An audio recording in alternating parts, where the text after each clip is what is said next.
Ikhwati fillah rahimakumullah, mengapa dakwah perlu dengan sepenuh cinta? Ada 3 alasan minimal. Yang pertama, agar kita tidak menyesal. Yang kedua, karena memang mencintai dakwah dengan sepenuh hati itu adalah karakter mukmin. Yang ketiga, memang kalau kita tidak bergerak, maka itu akan menjadi penyakit. Ikhwati fillah rahimakumullah, yang pertama, apa maksudnya agar kita tidak menyesal? Dalam sebuah bait syair dikatakan, "Idza anta lam tazra' wa absarta hasidan, nadimta 'ala tafriti fi zamaniz zar'i." Dikatakan oleh Imam Ibnul Qayyim, kalau tidak salah syair ini, kalau engkau tidak menanam kebaikan hari ini, wa absarta hasidan, nanti engkau akan melihat orang memanen kebaikan. Jadi kita tidak mau untuk menanam kebaikan. Orang ternyata menanam kebaikan, nanti mereka akan memanen. Nadim ta'alat tafrid, maka engkau akan menyesal karena lalai pada saat engkau mungkin untuk menanam kebaikan itu. Ketika kita malas, ketika kita tidak mau bergerak, nanti kita akan nyesal melihat orang memanen daripada kebaikannya. Ada yang kenal dengan yang namanya Dzuljaushan? Ada yang kenal? Nggak ada. Antum kalau buka dalam Tahdzibut Tahdzib, Dzuljaushan termasuk seorang sahabat Nabi SAW. Beliau termasuk penduduk Mekah. Diajak masuk Islam sejak awal, menolak. Terus sampai Nabi kemudian hijrah, beliau masih belum beriman. Beliau baru beriman ketika Nabi SAW kembali ke Mekah dalam Fathu Makkah tahun 8 Hijrah. Ikhwati fillah rahimakumullah, setelah itu beliau menyesal. Andaikan beliau iman sejak di Mekah, mungkin beliau termasuk di antara orang yang dikenal seperti sahabat Abu Bakar, Umar, Uthman, dan Ali. Lihat, beliau sendiri menyesal. Walaupun beliau termasuk di antara para sahabat, tapi karena beliau telat untuk masuk Islam, maka ikhwati fillah rahimakumullah, lihat, beliau menyesal. Kenapa tidak awal sekali beliau merespon daripada dakwah itu? Antum sendiri sampai nggak begitu mengenal namanya. Dzuljaushan radhiyallahu anhu. Padahal sahabat. Penduduk Mekah.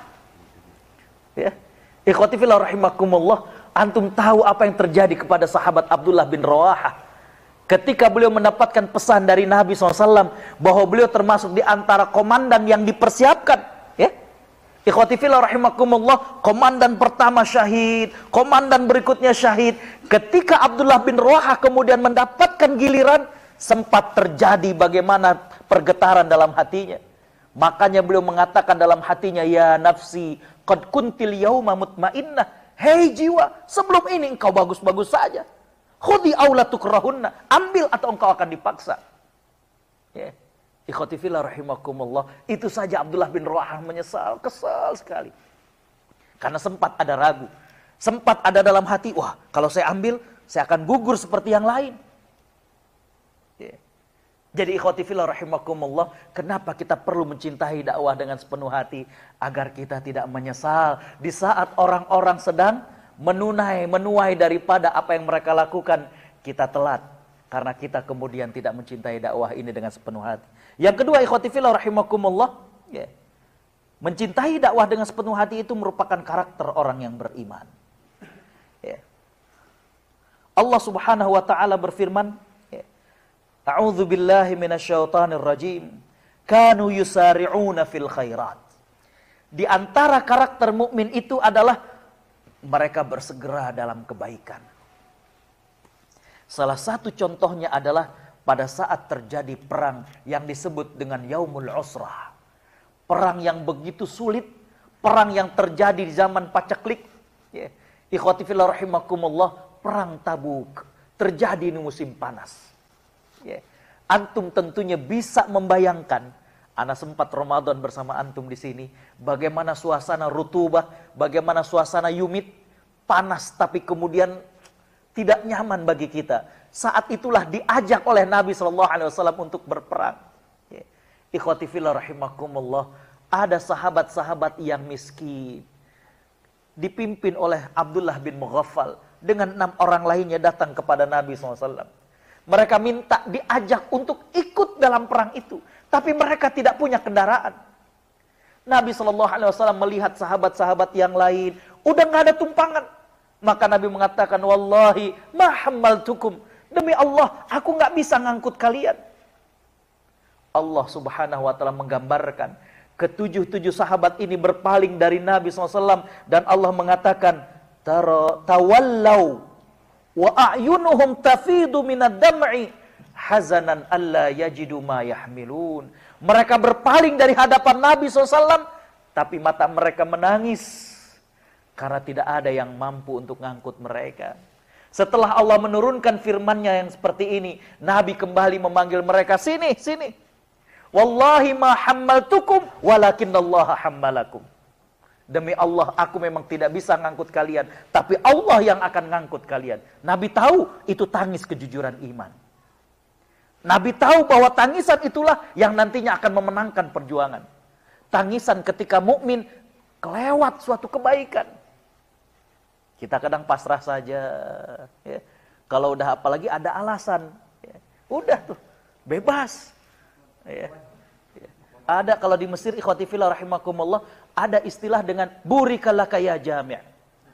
Apa yang dimaksud dengan cerita burikalaka ya jami'? Ada seorang suami udah malas ke masjid. Sama istrinya udah dipaksa, ke masjid kamu, ke masjid. Akhirnya dia ke masjid, ternyata pintu masjid udah ditutup. Burikalaka ya jami'. Ya. Jadi ada alasan dia, masjidnya dikunci. Jadi itu istilah buat orang yang memang dasarnya udah nggak mau, dipaksa. Ternyata memang ada alasan. Jadi itu disebut dengan burikalaka ya jami'. Gitu. Emang kagak mau, nyampe ke masjid dikunci. Ya pulang ada alasan buat istrinya. Kenapa mas udah pulang? Dikunci. Ya gitu ya. Ya, gitu. Kok nggak datang? Ya tempatnya dipindah. Gitu, ada alasan. Enak. Tapi lihat bagaimana para sahabat. Ikhwati fillah rahimakumullah, mereka nangis ketika terlewat suatu kebaikan dari mereka. Ya. Para sahabat tuh begitu, ikhwati fillah rahimakumullah. Ya. Ketika kelewat suatu kebaikan, nangis bagi mereka. Ini musara'ah fil khairat. Mereka itu bersegera dalam kebaikan. Ya. Para sahabat itu ketika mereka tidak mampu berbagi, bukan kemudian udah. Mereka mencoba untuk hal yang lain. Antum baca hadis tentang zikir setelah sholat, ya. Di mana para sahabat datang kepada Nabi SAW, kemudian mengatakan, ya Rasulullah, zahabat ahlud duthuri bil ujur. Ya Rasulullah, orang-orang kaya sudah membawa semua kebaikan. Kata Nabi, apa yang kalian maksudkan? Nasumu kama yasumun, wa nusalli kama yusallun. Kita puasa, mereka puasa. Kita sholat, mereka sholat. Tapi mereka bersedekah, kami tidak mampu bersedekah. Apa kata para sahabat ini? Ajarkan pada kami amal yang bisa kemudian menyamai mereka. Kata Nabi SAW, baca subhanallah 33 kali, alhamdulillah 33 kali, Allahu Akbar 33 kali, dan tutup yang ke-100 dengan la ilaha illallah sampai akhir. Senang sahabat yang miskin ini. Ya. Tapi tidak lama berselang mereka datang lagi kepada Nabi dan mengatakan, ya Rasulullah, orang-orang kaya di antara kami tahu yang kau ajarkan pada kami. Ajarkan lagi amal yang lain. Kata Nabi SAW, "Dzalika fadlullah yu'tihi may yasha." Itu merupakan kelebihan yang Allah berikan kepada hambanya yang lain. Ya. Apa yang menarik dari peristiwa itu? Para sahabat iri dengan orang yang berharta bukan dengan hartanya. Tapi mereka iri dengan orang yang berharta karena dengan harta itu orang-orang kaya bisa beramal lebih banyak daripada dirinya. Itu yang hilang di tengah masyarakat kita. Ketika ada yang kaya dan miskin, yang miskin iri dengan harta yang dimiliki. Ya. Jadi kembali ikhwati fillah rahimakumullah, itulah karakter mukmin. Kanu yusari'una fil khairat. Ya. Makanya ikhwati fillah rahimakumullah, dalam hadis yang diriwayatkan oleh Imam An-Nasa'i, Nabi SAW mengatakan, innama tunsaruna. Dalam riwayat lain ada tambahan, wa turzaquna lidu'afaikum. Sesungguhnya kalian dimenangkan dan kalian diberikan rizki karena sebab orang-orang yang lemah di antara kalian. Ada lanjutan hadis itu. Kenapa? Bidu'aihim wa salatihim wa ikhlasihim. Dengan doa mereka, salat-salat mereka, dan keikhlasan mereka. Itulah tangis keimanan. Yang berikutnya ikhwati fillah rahimakumullah, mengapa kita mencintai dakwah dengan sepenuh hati? Karena kalau kita tidak berdakwah, Kalau kita tidak bergerak, itu menjadi sumber penyakit. Ya. Kalau kita tidak bergerak, ikhwal akhwat fillah rahimakumullah, itu akan menjadi sumber penyakit. Ya. Dalam sebuah syair dikatakan, ya, inni ra'aitu waqufal ma'i yufsiduh in saha taba wa in lam yajri lam yatib. Ya. Inni ra'aitu, aku melihat waqufal ma'i, genangan air, yufsiduh, itu merusak. Insaha, kalau ngalir, toba, air itu menjadi jernih. Wa illam yajri lam yatib, tapi kalau tidak mengalir, air itu akan menjadi tempat bagi segala macam kerusakan. Air tergenang, sumber penyakit. Ya. Kita juga kalau nggak bergerak, sumber penyakit. Ya. Makanya ada istilah al-harakah barokah. Bergerak itu berkah. Ya.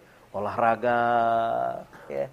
Makanya ikhwati fillah rahimakumullah, kalau nggak bergerak, nggak ada keberkahan. Kalau nggak bergerak, maka ikhwati fillah rahimakumullah menjadi sumber dari penyakit. Ya. Sakit apanya? Sakit lisannya, sakit pikirannya, sakit hatinya. Apa yang dimaksud dengan sakit lisan? Bisanya cuma kritik, ya. Menjadi komentator. Ya. Ini kemana aja sih ini orang-orang? Ya. Sakit pikirannya, suuzon. Ya. Sakit hatinya, wah gitu ya. Anak kalau susah ikhwan nggak ada yang datang. Wah, gitu. Ya. Karena biasanya lebih mellow. Orang-orang kalau dalam keadaan sulit, itu biasanya dia akan lebih mellow, akan lebih sensitif. Ya. Ikhwati fillah rahimakumullah, makanya bergerak. Ya. Antum tahu ikan yang mahal ikan apa kalau kita mau masak? Ikan salmon ya. Belinya per gram dia. Ya. Per gram. Karena kenapa? Karena ikhwati fillah rahimakumullah, ikan salmon ini haroki dia. Oh. Bergerak, jadi sehat. Ya. Yang murah antum tahu ikan apaan? Ikan sapu-sapu. 2.000 dapat, coba taruh di akuarium dia diem. Taruh di ini diem, kalau kata orang Jawanya meneng baik. Ya. Ya. Seorang muslim yang tidak mau bergerak, ini kayak ikan sapu-sapu nih begini. Ya. Ya. Inni ra'aitu waqufal ma'i yufsiduh in saha taba wa in lam yajri lam yatib. Ikhwati fillah rahimakumullah, itu diantara alasan mengapa kita perlu mencintai dakwah dengan bagaimana kita diajarkan untuk terus bergerak. Setiap tetes peluh dan darah nggak akan sirna itu. Ya. Jadi ikhwati fillah rahimakumullah, inilah yang menjadi alasan kenapa kita perlu mencintai dakwah dengan sepenuh hati.